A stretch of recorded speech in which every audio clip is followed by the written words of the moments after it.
The community center in Carmel-by-the-Sea, California, hummed with anticipation.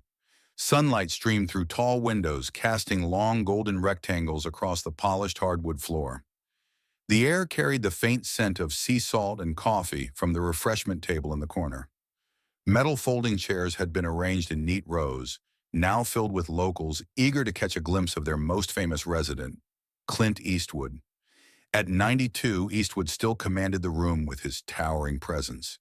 His face, weathered by time and countless days under the California sun, had become even more characteristically craggy, the deep lines mapping a lifetime of squinting into camera lights and contemplative frowns. Today, though, there was a softness to him rarely captured by Hollywood cameras. He wore a simple navy blazer over a light blue shirt, no tie, casual but respectful of the occasion, a charity fundraiser for the local children's home. Among the audience of mostly adults sat 11-year-old Emma, her slight frame nearly swallowed by an oversized gray hoodie. Unlike the other attendees who chatted excitedly, Emma sat perfectly still, her eyes never leaving Eastwood. On her lap rested a worn journal, its edges frayed from constant handling. The page it was open to contained a carefully written question. The pencil letters pressed so firmly into the paper they had created ridges you could feel with your fingertips. Her foster mother, Mrs. Chen, leaned over. "Remember, you don't have to ask if you're not ready," she whispered, her breath warm against Emma's ear. "It's completely up to you." Emma nodded, her fingers tracing the words she'd rewritten dozens of times over the past week. This wasn't just any question. It had lived in her heart since the day her parents' car went off Mountain Road 3 years ago, leaving her alone in the world with nothing but memories and unanswered questions.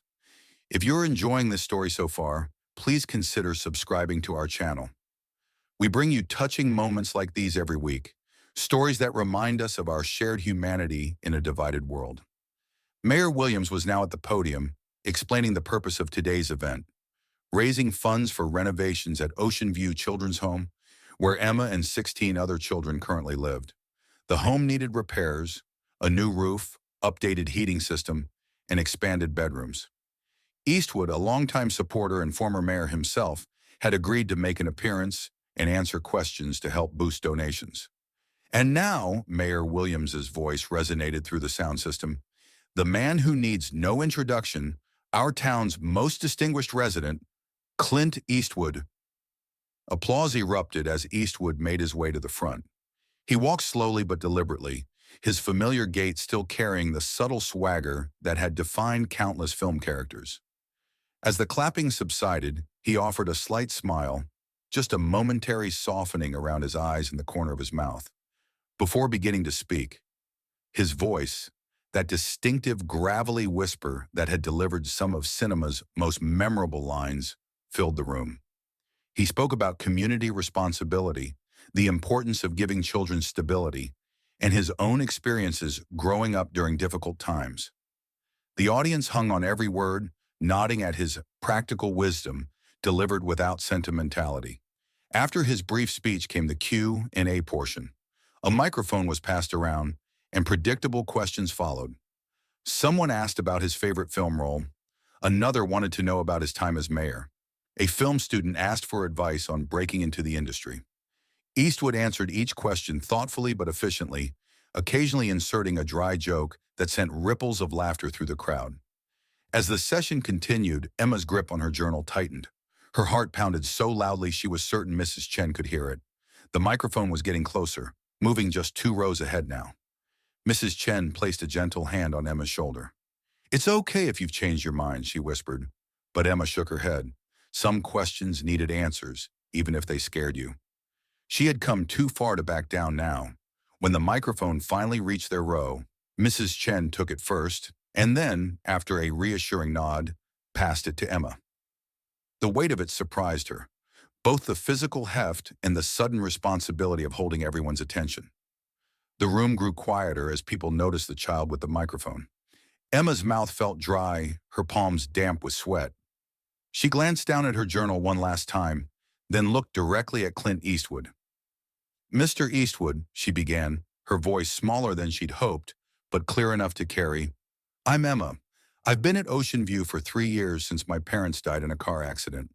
She paused, swallowing hard. The room had fallen completely silent now. Even the usual creaks of the old building seemed to have paused in anticipation. Everyone tells me different things about heaven. Some say my parents can see me from there. Others say it's just a nice story to make people feel better. Her voice grew steadier as she continued. I've watched all your movies with the older kids at the home. You always seem like someone who tells the truth, even when it's hard. So I wanted to ask, she took a deep breath, do you believe heaven is real? And if it is, what do you think it's like? The question hung in the air like morning fog over the Carmel coastline, delicate but impossible to ignore. Several audience members shifted uncomfortably. Others leaned forward, curious about how the famously straightforward actor would respond to such an innocent yet profound question. Eastwood didn't answer immediately. His expression, usually so controlled, shifted almost imperceptibly. For a moment, he looked not at Emma, but past her, as though seeing something no one else in the room could see. The silence stretched so long that Mayor Williams began to step forward, perhaps thinking Eastwood hadn't heard the question properly. But then Eastwood raised his hand slightly, that familiar gesture that had silenced outlaws and lieutenants in countless films, and everyone, including the mayor, instinctively stilled. That's a serious question, Emma, he finally said, his voice even quieter than usual, forcing everyone to lean in. Maybe the most serious question anyone can ask. He moved from behind the podium, taking a few steps closer to where Emma sat. His tall frame seemed to fold slightly, becoming less imposing as he focused entirely on the small girl with the enormous question. I've never been a man who claims to know things I don't, he continued, and I won't start now, not with something this important. He paused, collecting his thoughts.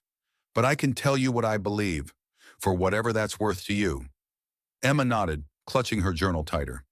When I was about your age, Eastwood said, my grandfather died. He was a carpenter, built half the houses in his town with his own two hands. I asked my father the same question you're asking me now. The audience remained captivated, witnessing a side of Eastwood rarely seen in public. This wasn't the tough guy persona or the efficient director. This was simply a man faced with a child's most difficult question. My father told me something I've never forgotten. He said heaven isn't just a place you go. It's also a place you leave behind in the hearts of the people who loved you. Eastwood's eyes, still piercingly blue despite his age, held Emma's gaze. I've lived a long time, Emma, seen a lot of people come and go, and I've noticed something. The best people, the ones who lived with kindness and courage, they never really disappear. They leave an echo that keeps bouncing around in the world. A tear slipped down Emma's cheek, but she didn't wipe it away. Her focus remained entirely on Eastwood's words. As for what heaven itself might be like, he continued, his voice gaining a contemplative quality, I imagine it's not too different from the best moments we experience here, just without the pain and worry that usually come alongside. He paused again, and when he spoke next, his words carried the weight of someone who had thought deeply about mortality. I believe heaven knows what we need. For some, maybe it's reunion with loved ones. For others, perhaps it's answers to questions they carried all their lives. For someone like me, it might be the peace of sitting on a porch at sunset with nothing left unfinished behind me. Emma's tears flowed freely now, but they weren't tears of sadness. There was something in Eastwood's honest, unvarnished response that reached a place inside her that carefully crafted platitudes had never touched. Eastwood seemed to notice this. His expression softened further. I don't know if your parents can see you, Emma. I wouldn't pretend to know that. But I believe this. The love they had for you didn't end when they died. That kind of love doesn't just disappear. It changes form, maybe, but it stays in the world somehow. The room remained absolutely silent. Even those who had come merely to see a celebrity were now fully invested in this unexpected exchange between the legendary tough guy and the orphan girl.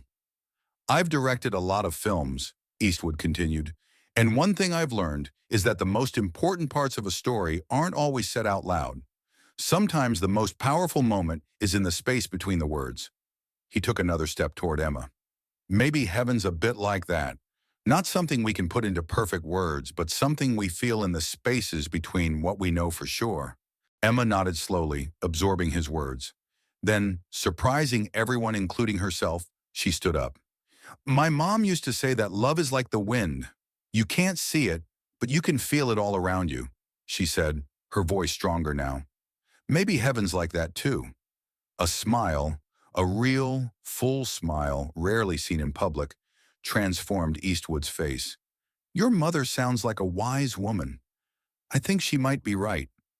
The moment might have ended there, a beautiful exchange between two souls separated by 8 decades but connected by life's deepest questions.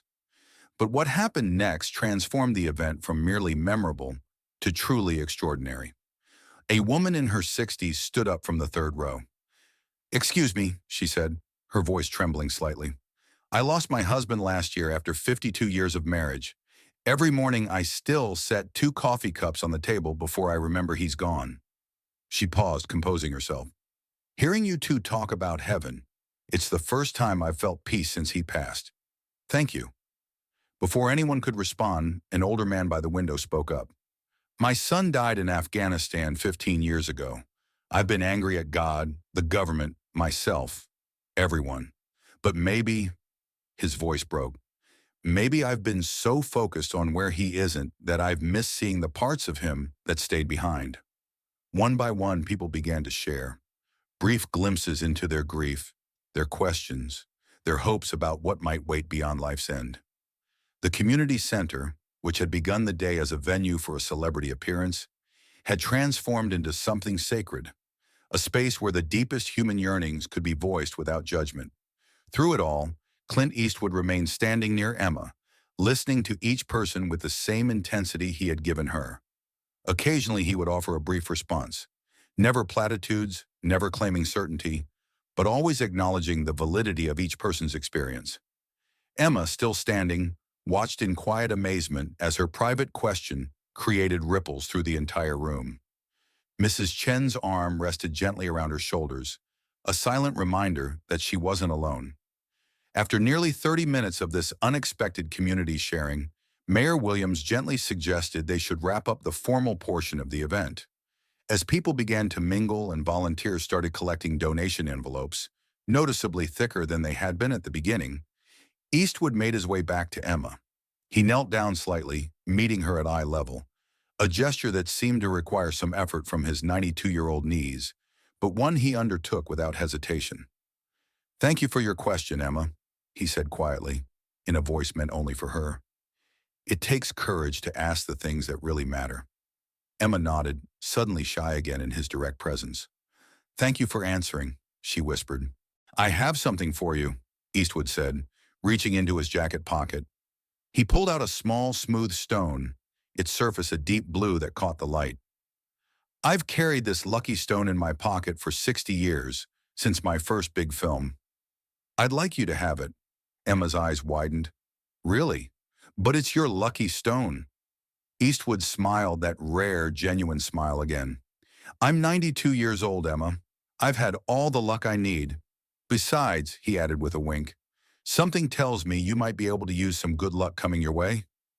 As Emma carefully accepted the stone, feeling its cool weight and surprising smoothness in her palm, Eastwood added, whenever you have questions about big things like heaven, don't keep them locked inside. Ask them. The answers might not always come right away, or in the way you expect, but asking is how we grow. The exchange was photographed by a local newspaper reporter, the legendary filmmaker kneeling beside the small girl, both of them looking down at the blue stone in her hand. By the next morning, the image would be shared thousands of times online, accompanied by accounts of what witnesses described as one of the most genuine public moments they'd ever seen from the famously private actor. As the event wound down and people began to leave, Emma sat quietly, running her fingers over the smooth contours of the stone. Mrs. Chen gently asked if she was ready to go, but Emma shook her head. Not yet, she said softly. I want to remember everything about today. She opened her journal again, turning to a fresh page. With careful concentration, she began to write, capturing Eastwood's words as best she could remember them. When she finished, she added a note of her own. I still don't know exactly what heaven is like, But today, when everyone was sharing their stories and really listening to each other, when no one felt alone with their big questions. Maybe that's a little bit like what heaven feels like. 3 weeks later, when the video of Emma's question and Eastwood's response was uploaded online, it would strike a chord that resonated far beyond Carmel-by-the-Sea. In a world often divided by certainties, shouted across unbridgeable divides, the sight of an aging icon and a young orphan exploring life's greatest mystery with humility touched something universal. The moment reminded millions that some questions don't need perfect answers. They just need to be asked in love and addressed with honesty. And sometimes in the space between certain knowledge and complete mystery, we find the connections that make us human. If this story touched your heart, take a moment to share it with someone who might be carrying their own big questions. And don't forget to subscribe to our channel for more stories that remind us we're never alone in our wondering.